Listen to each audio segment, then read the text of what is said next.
Don't deal with them, man. I had to bail a friend of mine out of jail one time. You know, that was horrible. I was scared. I had to walk right into the belly of the beast. I tried to look as non-threatening as possible. Hi. I'm here to bail out my buddy. Oh, okay. Well, while you're here, you do fit a description. If you'll walk this way, we can process you. How they always get us.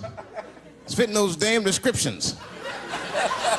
Now, I could be bitter and blame all the police, but no. I'll tell you who I blame. It's those sketch artists. They keep drawing the same brother over and over again. Who is this generic man we all look like? I want to know what they say when it's us. You know what I mean? They'd be in that room like, did you get a look? Did you see the guy that tried to rob you? Yes. Yes, I did. He's about 6 feet tall, I'd say. 6 feet tall? Yes. He had his hat on backwards, too. Good. That's good stuff. Hat was on backwards. Yes. He was black? Okay. Big lips, big nose, hanging out. Say no more, sir. I'll draw him from memory. You know, let me get my stencil. I think we can trace this guy and save some time. They get on the radio and calling all cars, calling all cars. Be on the lookout for a black male between 4'7" and 6'8". Between 120 and 380 pounds. He's wearing Nikes. Get this man! See Alcatraz? What kind of nigga in his right mind wants to visit a prison for recreation? I got friends in jail I don't visit. I don't deal with jails. Don't deal with jails, and I don't deal with police. My house got robbed in New York. I didn't even call the police. I wanted to, but I couldn't. My crib is too nice. It's not that it's too nice, but it's too nice for me. You know how the police are in New York. Soon as I open the doors, they'll be like, oh, he's still here. Open and shut case, Johnson. Apparently, this black guy broke in and hung up pictures of his family everywhere. Never seen anything like it.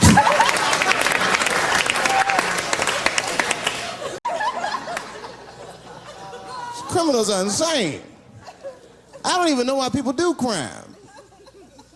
They want to catch you, they're going to catch you. They can. They got forensics. You ever seen forensics?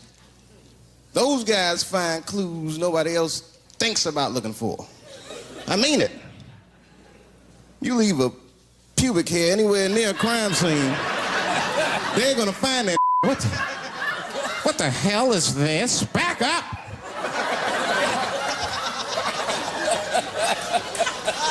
We got a match.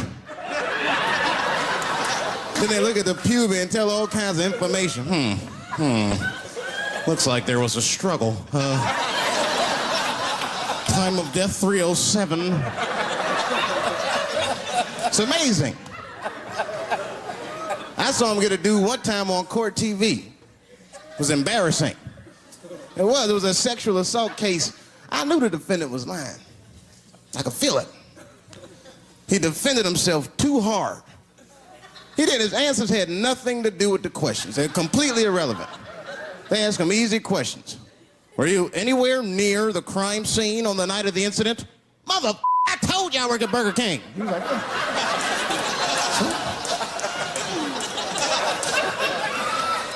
that went on for hours. Then the prosecutor got fed up. Said, I've had enough of this. Called the forensics to the stand.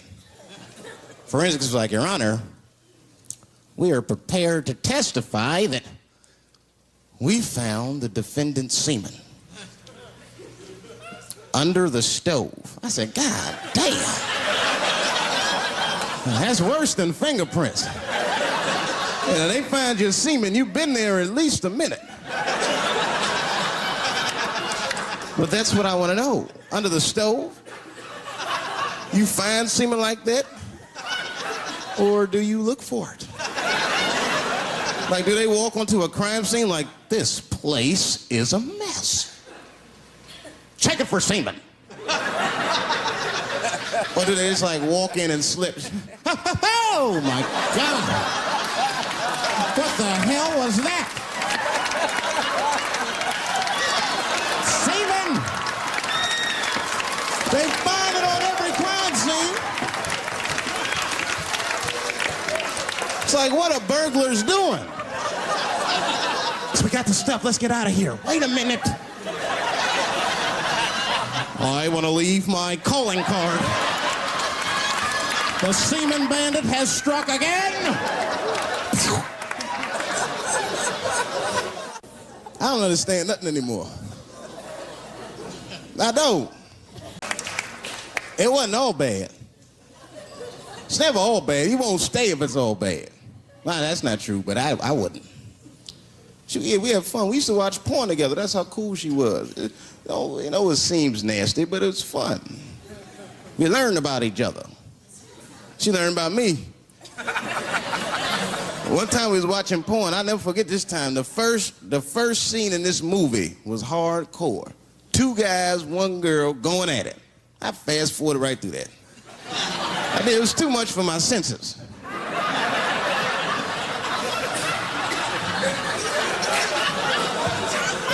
The scene after that was these 2 girls and this guy. And you know, I stopped for a minute. I had to see what this was all about. And she noticed. She said, what is that? Now, why does that disgust you? 2 men and 1 woman. The men aren't touching each other, but the women are. The 2 women, those men touch each other. The 2 men don't touch each other. Why is that nasty to men? And I'll tell you why. Now, ladies, you can call me crazy, but I think every straight man has a rule. That would be the 1 penis per fantasy rule. My is the star of my fantasy. Nobody else's is guest starring in my. This is a Dave Chappelle joint. You gotta look at the whole picture, man, and you get 2 girls and a guy in a room together. That's something else. That's holding and hugging, friendship and helping, teamwork at its very, very best, my friends. You get 2 guys and a girl in a room. It's the wrong kind of teamwork. It's downright brutal, if you ask me. I'll pull her hair. I'll smack her ass. That poor woman looked like a chicken on a rotisserie and help me! What have I got myself into?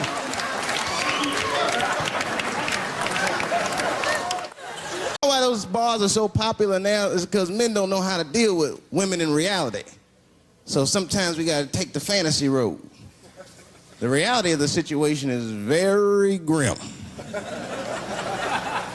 Women have made a lot of progress in a short period of time, man. It's changed everything. Can't deal in relationships anymore. I broke up with my girl. I'm out of Shawshank. I'm free. I don't want to go back. Couldn't even argue with her. You should be able to argue. If you have an issue in a relationship, you should be able to argue that issue out, right? But see, ladies, you got to stick to the issue. You guys take arguments everywhere just to win them. That's why nothing ever gets done. You be arguing about the dishes, baby. Baby, could you wash your dish at least before you put it in the sink? Premature ejaculator? Damn it. You know, why you gotta bring that up? I don't even believe in that. I don't. If I man, it was right on time. That's the way I see it.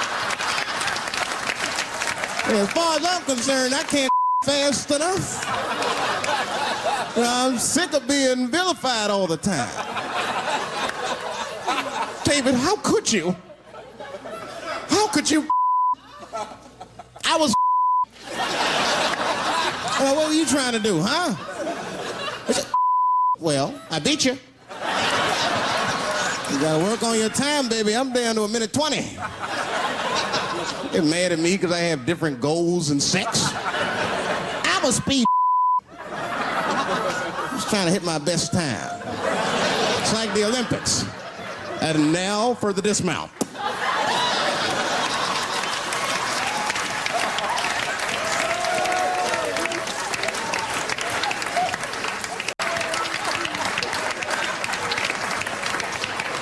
It's 1997. Titties are industry in 1997. They are. I know they are. I'm a customer. I went to a titty bar last week at 3 o'clock in the afternoon. Now that's bad. That is bad. Because it wasn't like I was out. Said, let me swing by the titty bar. No. No, I left my house specifically to see some tits. Can't judge me, there's breast in there. It's just what men do. If a guy runs up to you on the street, it's like, hey, hey, don't go in that building. There are naked girls showing their breast. Be like a white dude in a horror movie. Better investigate.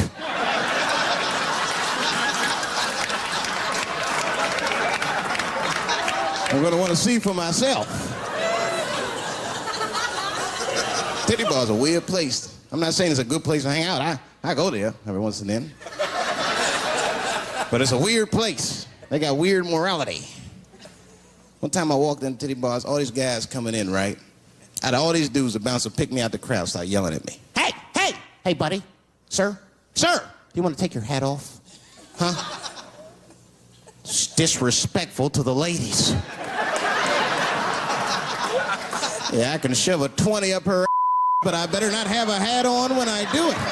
Oh, sorry about that, buddy. Here you go, Bubbles. Forgive me for the hat thing.